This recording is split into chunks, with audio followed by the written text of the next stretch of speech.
Nós vamos falar de uma escravidão na mente. Porque se existe uma área que o diabo tem atacado, é a nossa mente. Dado o número de pessoas que nós conhecemos com transtornos mentais, transtornos de ansiedade, depressão, crise do pânico. Muita gente no Brasil sofre com isso. Doenças psicossomáticas. O Brasil figura entre as principais nações. Entre os estudos que eu fiz para estar aqui ministrando, o Brasil aparecia em terceiro lugar, aonde tem mais pessoas sofrendo com uma escravidão na mente. Uma escravidão que é sutil. Não é uma escravidão como a gente via no passado, porque fisicamente você percebe aquilo e choca. Mas a escravidão que o diabo está trazendo nos dias atuais, levando mentes cativas, ela é sutil, ela é silenciosa. E sabe uma característica da escravidão? No início, ela tem aparência de coisa boa. Eu estou assim, mas vai passar, é tranquilo, é só Deus trabalhando aqui. A gente sabe de alguns casos, ou já assistimos em alguns filmes, quantas meninas, modelos, bonitas, sonham em ser modelo em outra nação, e é vendido um pacote de coisas dizendo, vai ser maravilhoso, você vai ganhar dinheiro, vem para cá. E aquilo que era bom, quando se chega naquele destino, não é daquele jeito que se desenhou. Isso acontece em outras áreas também. A escravidão, a princípio, ela aparece como a solução dos problemas. Só que quando você tenta se libertar, você fala, não era como eu imaginei que fosse. Quero voltar. Não, agora você não volta mais. A partir de agora você é escravo. Sabe um exemplo da Bíblia de alguém que estava sendo escravizado e achava que estava fazendo algo bom? Uma pessoa que tanto nos abençoa e que tanto vai ser mencionado durante essas ministrações sobre liberdade, é o apóstolo Paulo. Aquele que dá nome à nossa cidade e que escreveu a maior parte daquilo que nos abençoa no Novo Testamento. Mas se você for ler a história dele, os registros antes de Atos capítulo 9, mostra um homem perseguindo os cristãos, perseguindo a igreja, matando, prendendo. E ele estava fazendo aquilo, achando que ele estava fazendo bem. Porque na mente dele, ele havia sido ensinado de que a religião era suficiente, e não é. De que cumprir os ritos era suficiente, e não é. Aliás, você sabia que a religião pode te escravizar? Paulo estava preso com isso. Mas no capítulo 9 do livro de Atos, tem um registro de um homem que estava a caminho de Damasco, com cartas de autorização em sua mão, dadas pelos oficiais, pelos governantes, para prender, executar e acabar com a igreja. E naquele caminho, ele tem um encontro com Jesus. E a Bíblia diz que ele cai por terra. Alguns dizem que ele caiu do cavalo. A Bíblia não fala que ele caiu do cavalo. Diz que ele caiu por terra. Não se aguentou na presença de Deus. E ali, Deus fala com ele dizendo, Saulo, Saulo, por que me persegues? Eu sou o Cristo que você está perseguindo. E naquele momento, o que acontece com Paulo é o que precisa acontecer conosco. Uma metanoia. É uma mudança de mente e de coração. Sabe o que acontece? Porque muitos de nós ainda se tornam escravos.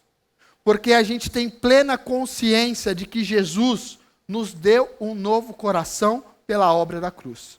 Quantos aqui têm consciência de que receberam de Jesus um novo coração? Levante sua mão. O que nos falta então? A revelação que além de um novo coração, nós também recebemos a mente de Cristo. Essa revelação, ela vem através do estudo da palavra de Deus, da Bíblia. A gente precisa ler mais. João 8,32 vai dizer: e conhecerão a verdade, e a verdade vos libertará. Nós seremos livres, e cada vez mais livres, quando esse livro, ou essa biblioteca que nós carregamos, for alvo da nossa atenção e do nosso estudo. Ah, Eliel, eu não tenho ela física, eu trabalho com ela no celular, não tem problema, é a mesma, é o mesmo escrito, o que importa é o conteúdo. E quando você vai para esse conteúdo, você vai conhecendo a Deus, sabendo aquilo que Ele já fez por nós, assumindo essa mente de Cristo e cada vez mais vai se tornando mais livre. Quem não conhece a Bíblia permanece com uma mentalidade de escravidão. Mas quem estuda a palavra de Deus sabe que recebeu essa mente. Você está com a sua Bíblia aí ainda? Tá, né? Pedi para você abrir em Gálatas 5, agora eu vou pedir para você retornar um pouquinho em 1 Coríntios, capítulo 2. Olha o que o texto deste mesmo Paulo, depois dessa transformação de mente e coração, o que ele nos revela. 1 Coríntios, capítulo 2, nós vamos ler os versículos 14, 15 e 16. O texto diz o seguinte, versículo 14.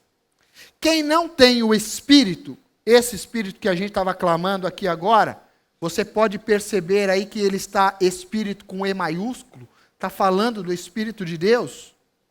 Quem não tem o Espírito, não aceita as coisas que vêm do Espírito de Deus, pois lhes são loucura, não é capaz de entendê-las, porque elas são discernidas espiritualmente. Quem não tem o Espírito de Deus, esse Espírito que nós clamamos aqui, vai falar: você está falando uma loucura. Não existe escravidão na mente nos dias de hoje. Mas quem é espiritual, olha o que diz o verso 15, discerne todas as coisas. Quem é espiritual, discerne todas as coisas. Não discerne apenas aquilo que é espiritual, discerne todas as coisas. Você vai chegar num ambiente e pelo Espírito de Deus, você vai discernir o que está acontecendo naquele ambiente. Você vai chegar no seu local de trabalho e você vai saber o que está acontecendo ali e que ninguém vai entender. Porque quem é espiritual discerne todas as coisas. E ele mesmo, essa pessoa que é espiritual, por ninguém é discernido. Pois, versículo 16, quem conheceu a mente do Senhor para que possa instruí-lo? Nós, todos nós, porém, temos a mente de Cristo. Os principais discursos do inferno para escravizar alguém nos dias atuais, e é algo que tem queimado no meu coração nos últimos dias e compartilhei com muitos amigos. Ele vem na seguinte expressão: você pode ser o que você quiser. Você tem o direito de ser feliz. É isso que estão dizendo por aí, é ou não é? Você já escutou isso em algum lugar? Não. Mas você pode ser o que você quiser ser. Alguns dias atrás, pela empresa a qual eu estava atuando, eu participei de uma palestra chamada Palestra Motivacional. Fazia parte de um evento. Foi muito legal participar daquele evento. Mas a pessoa que estava ali contratada para nos motivar e que levou uma boa quantia em dinheiro para isso, durante 1 hora ministrou o tema: o homem pode ser aquilo que ele quiser. E ele discorreu, contando a história da vida dele.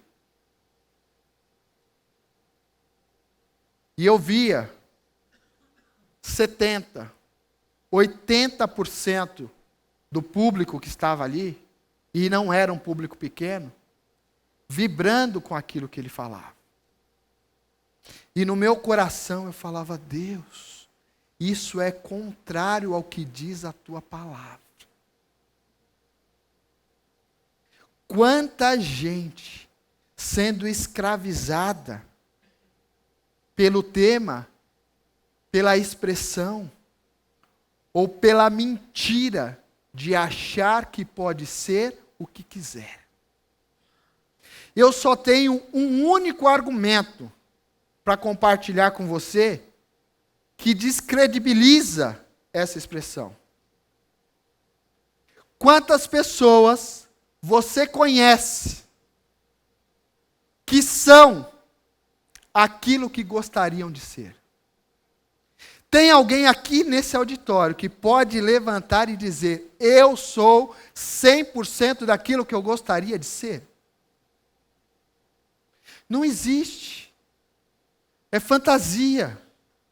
É utopia. Não é sustentável. Desculpa destruir, talvez, o seu castelinho de areia, porque talvez você achava que você poderia ser o que você quisesse ser. Eu queria estar, nesse momento, lá no Morumbi, com a camisa 9. Certeza que não passaria sufoco. Mas não dá para ser aquilo que a gente quer ser. Tome muito cuidado com aquilo que, nos dias atuais, você vê e ouve, principalmente nas redes sociais. Eu não estou dizendo que tudo que tem lá é mentira. Mas eu arrisco a dizer que a maioria das coisas são. E é a principal plataforma que o diabo tem utilizado para dizer: você pode ser o que você quiser. Olha que corpo bonito que eu tenho. Se você quiser, você pode ser igual. Olha que carro bonito que eu tenho. Se você quiser, você pode ter um desse. Olha onde eu moro. Olha com quem eu ando. Olha quem é a minha companheira ou o meu companheiro. Figuras que são fake. Eu não sei se você é capaz de fazer a mesma correlação que eu faço. Mas eu acabei de dizer aqui que depressão, crise, transtorno de ansiedade, crise do pânico, faz com que o Brasil figure entre os principais países do mundo nessa lista. Mas existe uma lista também, que é a lista das redes sociais. Você sabia quem utiliza tão bem quanto a outra lista? O brasileiro. O brasileiro fica em terceiro lugar na lista daqueles que mais utilizam redes sociais. É aqueles que só perdem para a Índia e para a Indonésia. Nós ficamos na frente até dos Estados Unidos, que tem um poder de compra maior do que o nosso. Porque muitos brasileiros, por mais que pareça uma loucura, ainda não possuem um aparelho celular ou acesso a uma internet de qualidade. Lá não. A grande maioria tem esse acesso. Mas o brasileiro se prende nisso. A sociedade está retornando a esse jugo de escravidão ao tentar ser aquilo que eles querem ser. Existe uma síndrome chamada de síndrome do carro novo. Alguém conhece essa síndrome? Quantos aqui possuem carro? Levanta a mão. Independente do carro que seja. Quantos aqui já trocaram de carro alguma vez na vida? Como que foi antes de ter esse carro? O primeiro carro. Aquele primeiro que você teve que trabalhar muito, contar as moedinhas, contar o dinheirinho, ver se o nome estava limpo para conseguir financiar uma parte. Como que foi? Você queria um carro. Legal. E aí você comprou aquele carro. Parabéns. Deus te abençoou e você conquistou aquele carro. O que aconteceu depois de um período de tempo? Eu queria um carrinho um pouquinho melhor. Eu queria outro carrinho. Eu não queria mais aquele ali, não. Eu queria dar um upgrade nesse carro. E aí você deu esse upgrade. Quem aqui já trocou de carro mais de 2 vezes?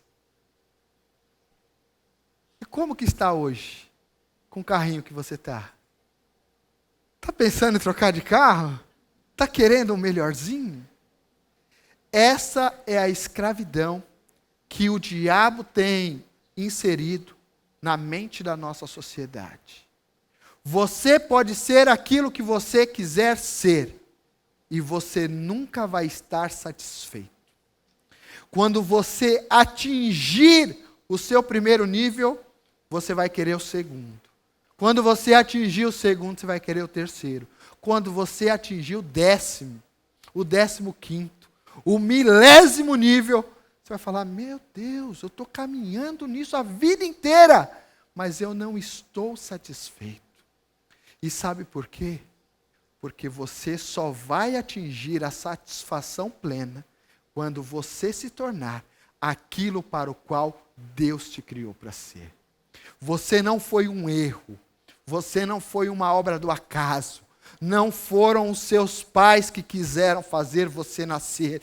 Embora Deus conta com pessoas e nós, como seres humanos, contribuímos, cooperamos com a obra de Deus. Mas você foi sonhado por Deus. Ele te criou com um propósito. Ele te deu um sentido na vida. E esse sentido, quando linkado com aquilo que você faz no seu dia a dia, te traz uma satisfação plena que você não consegue explicar. Meus irmãos, é totalmente diferente de você tentar ser algo pela sua força, pelo seu esforço, para mostrar, e geralmente é para provar para alguém que você deveria ter perdoado, que disse algo para você, e você está falando, não, eu vou conseguir, porque eu vou mostrar para o meu pai que eu não sou aquilo que ele falou que eu sou. Eu vou conseguir, porque aquela professora na escola disse que eu não seria nada, e olha onde eu estou aqui me formando. Eu vou ser o gerente, o diretor, o CEO dessa empresa, para que aquele outro que me mandou embora no passado, veja que ele errou. Esqueça o passado, não se escravize a ele. Perdoe quem tiver que ser perdoado. Foi para a liberdade que Cristo nos libertou. Tenha uma vida livre. Liberte a sua mente. Existe um registro histórico nesse contexto de escravidão e que é muito citado. Talvez você conheça e talvez você já tenha citado esse texto algumas vezes. Jeremias 29:11. O texto diz que sou eu, o Senhor, que sei os planos, os propósitos, os sonhos que eu tenho a vosso respeito, são planos de paz e não de mal. São planos para te dar esperança e um futuro. Sou eu, o Senhor, é que sei os planos. Não é você que sabe. Abra sua Bíblia, por favor, em Jeremias 29. Veja o contexto desse texto. Nós vamos ler do versículo 1 ao versículo 13. E se a sua Bíblia tiver um subtítulo, na minha está escrito Carta aos Exilados. Carta aos Escravizados. Este é o conteúdo da carta que o profeta Jeremias enviou de Jerusalém aos líderes que ainda restavam entre os exilados, aos sacerdotes, aos profetas e a todo o povo que Nabucodonosor deportara de Jerusalém para a Babilônia. Isso aconteceu depois que o rei Joaquim e a rainha mãe, os oficiais do palácio real, os líderes de Judá e Jerusalém, os artesãos e os artífices foram deportados de Jerusalém para a Babilônia. Ele enviou a carta por intermédio de Eleasa, filho de Safã, e Gemarias, filho de Uquias, os quais Zedequias, rei de Judá, mandou a Nabucodonosor, rei da Babilônia. A carta dizia o seguinte, presta atenção nessa carta. Assim diz o Senhor dos Exércitos, o Deus de Israel, a todos os exilados que deportei de Jerusalém para a Babilônia. Construam casas e habitem nelas. Plantem jardins e comam de seus frutos. Casem-se e tenham filhos e filhas. Escolham mulheres para casar-se com seus filhos e deem as suas filhas em casamento para que também tenham filhos e filhas. Multipliquem-se e não diminuam. Versículo 7. Busquem a prosperidade da cidade para a qual eu os deportei, e orem ao Senhor em favor dela, porque a prosperidade de vocês depende da prosperidade dela. Porque assim diz o Senhor dos Exércitos, o Deus de Israel: não deixem que os profetas e adivinhos que há no meio de vocês os enganem. Não deem atenção aos sonhos que vocês os encorajam a terem. Eles estão profetizando mentiras em meu nome. Eu não os enviei, declara o Senhor. Assim diz o Senhor, versículo 10. Quando se completarem os 70 anos da Babilônia, eu cumprirei a minha promessa em favor de vocês, e trazê-los de volta para esse lugar. Versículo 11. Porque sou eu que conheço os planos que tenho para vocês, diz o Senhor. Planos de fazê-los prosperar e não de lhes causar dano. Planos de dar-lhes esperança e um futuro. Então vocês clamarão a mim, virão orar a mim, e eu os ouvirei. Vocês me procurarão e me acharão quando me procurarem de todo o coração. Parece que essa carta foi escrita em 2023, não parece? A um povo que havia sido deportado porque Deus o mandou para a Babilônia. Mas existia uma promessa. Depois de 70 anos, eu vou resgatar vocês. E nós também temos uma promessa. O nosso Senhor há de voltar e há de nos levar para estar com Ele por toda a eternidade. Enquanto isso, enquanto vocês estão aí na Babilônia, enquanto vocês estão aí em São Paulo, construam casas, habitem nelas, plantem e comam do fruto da sua árvore plantada, deem os seus filhos em casamentos e as suas filhas, para que eles também se casem e se multipliquem. Porque desde o Gênesis, Deus quer ver o seu povo se multiplicando sobre a terra. Mas, existe uma advertência aqui. E essa advertência é: tem gente profetizando aí no meio, falando o que eu mandei dizer, mas eu não mandei. Tem gente contando mentira aí. Cuidado com aquilo que você está ouvindo, porque isso é uma mentalidade de escravidão. Saiba que eu, o Senhor, é que sei os planos que eu tenho para vocês. Eu, o Senhor, tenho planos de paz e não de mal para cada um de vocês. Enquanto vocês estiverem aí, multipliquem-se, mas tentem ser, busquem ser Anseie em ser aquilo para o qual eu te criei para ser.